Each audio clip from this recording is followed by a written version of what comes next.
Welcome sa Dris TV. Kung interesado ka sa ganitong news, huwag kalimutang isubscribe ang ating YouTube channel. Maraming salamat! Welcome po ulit sa ating panibagong update tungkol kina Kim and Paolo Abilino. Sa bawat update natin, tatalakayin natin ang mga pinag-uusapan sa mundo ng social media tungkol kina Kim and Paolo Abilino. Kaya naman kung hindi pa po kayo nakasubscribe dito sa ating channel nako, i-click nyo na po yan and isama nyo na din ang bell button.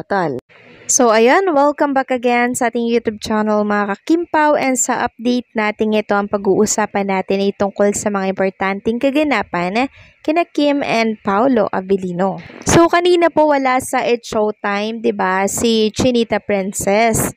And naging topic na natin yan kanina. So inaabangan ko nga po yung mga magiging Instagram story and post ni Chinita Princess sa kanyang social media account. Pero after po nung nag-post po siya ng video niya, kuha doon sa mga adventure niya mga kakimpaw, wala na pong sumunod sa kanyang post, no? Habang nare-record ko to, chinek ko kanina, wala naman pong naging posting si Chinita Princess. So mukhang tahimik ang kanyang social media account. Ano kaya ang ginagawa ni Kim Chiu? Nagpapahinga ba siya? Kasi kung meron po siyang project na ginawa ngayong araw po ng Friday, malalaman po natin yan sa mga Kimpaw Nation. Pero wala po mga kakimpaw eh. Possible ba na nagpapahinga si Chinita Princess?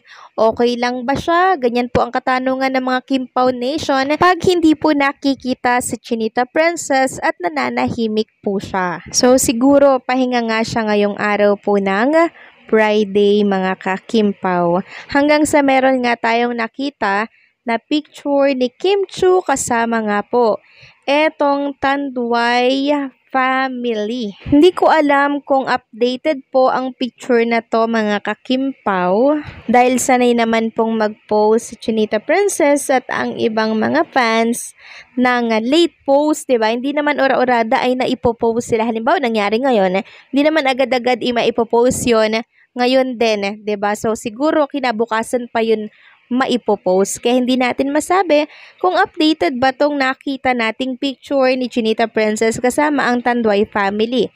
Sabi nga po ni Abigail, credit sa post mo, guys, wala ang Kimi sa Showtime ngayon kasi today is Weekend Vibes Tanduay.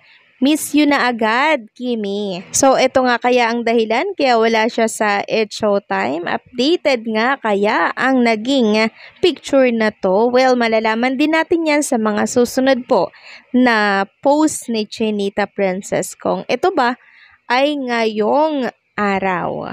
Next topic naman, pag-usapan natin itong post ni Aisa. Picture to ni Paolo Abilino, kuha po sa probinsya.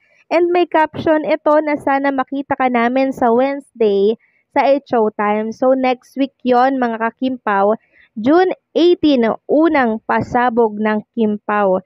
So pinagpapalagay at ina-assume ng ibang Kimpaw fans na dun daw po mag-promote ang Kimpaw ng kanilang upcoming series. Papayagan nga kaya yan ng It's Showtime. Ang It's Showtime po ay napapanood sa GMA Network. So, yung may mga katapatan po dito sa ABS-CBN sa GMA, hindi po pwedeng i-promote doon sa It's Showtime. Ewan ko ba sa kanila, no? Bakit may mga ganyan-ganyan pa ni restriction, diba? Partnership naman sila. Sabi nga dito, mga kakimpaw, sa comment na nabasa natin, since hindi allowed mag-promote ang ABS ng mga teleserye nila sa Showtime, only GMA teleserye po pwede lang mag-promote sa Showtime since nasa GMA Free TV telecast ang agreement nila. Only allowed to promote yung Star Cinema produced movie sa ASAP and TV5 shows. Pwede mag-promote mga teleserye ng ABS-CBN.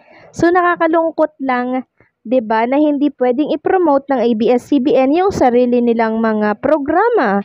So, ang mga tao naman manonood yan kung saan po nila gusto, hindi ba?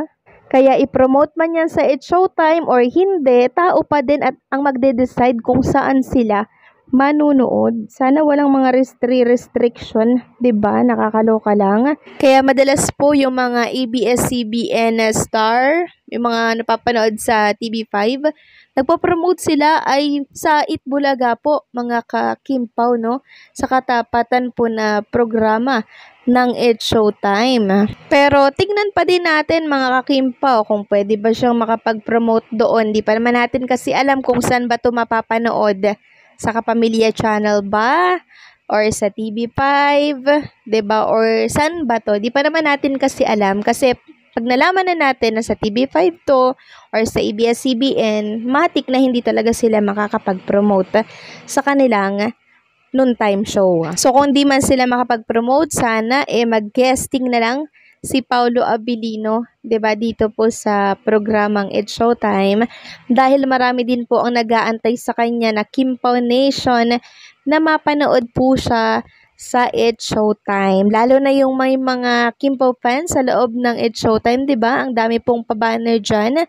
Halos everyday ang daming Kimpaw fans diyan na may mga ang lalaking banner po ni Kim and Paulo. Nakakatuwa naman to, no? Parang wala silang pagod na pumupunta sa studio ng It's Showtime para makita si Kim. Di masulit yon kung merong Paulo Abilino sa It's Showtime, di ba? So ipag-pray and i-claim na natin yan na mangyayari din po yan sa tamang panahon. So wait na lang din natin. Yung aabangan din natin sa June 18, tingnan natin kung ano po yung takbo ng kwento nung series ni Kim and Paulo Abilino. Ano ba yung magiging role ni Kim? Ganon din si Paulo Abilino. Ito ba ay exciting? Maganda ba yung kwento nito? Sino yung director? And syempre, saan ito mapapanood? So, yan po yung dapat nating alamin, no? Sa darating po na linggo. Kasi sobrang magpa-miss, no? Si Chinita Princess and syempre, si Paulo Abilino. So, ano kayang ginagawa nila ngayong nananahimik sila? 'Di ba? Parang nakaka-curious lang. Pero ang importante dito mga kakimpaw, nakakapagpahinga naman si Chinita Princess. Pag wala po siya sa It's Showtime, huwag natin siyang masyadong hanapin, no? Bagkos ay mag-throwback na lamang tayo ng mga videos nila ni Kim and Paulo Abilino nang sa ganun, hindi po natin sila ma-miss ng sobra, 'di ba? Kasi medyo matagal pa po yung series na 'yan bago ipalabas, bago natin mapanood. Baka 2026 pa natin 'yan mapanood, mga kakimpaw, no? Kaya mag-throwback na lang muna tayo ng mga naging project ni Kim and Paulo Abilino. So sa July 10 and July 4 may abangan tayo sa Netflix 'yan, mga kakimpaw, ang My Love Will Make You Disappear, and syempre ang Linlang, mapapanood na po natin yan sa Netflix. Okay? So, yan yung bago nating pagkakaabalahan sa mga susunod po na linggo. Kaya, hindi na natin medyo mamimiss, no?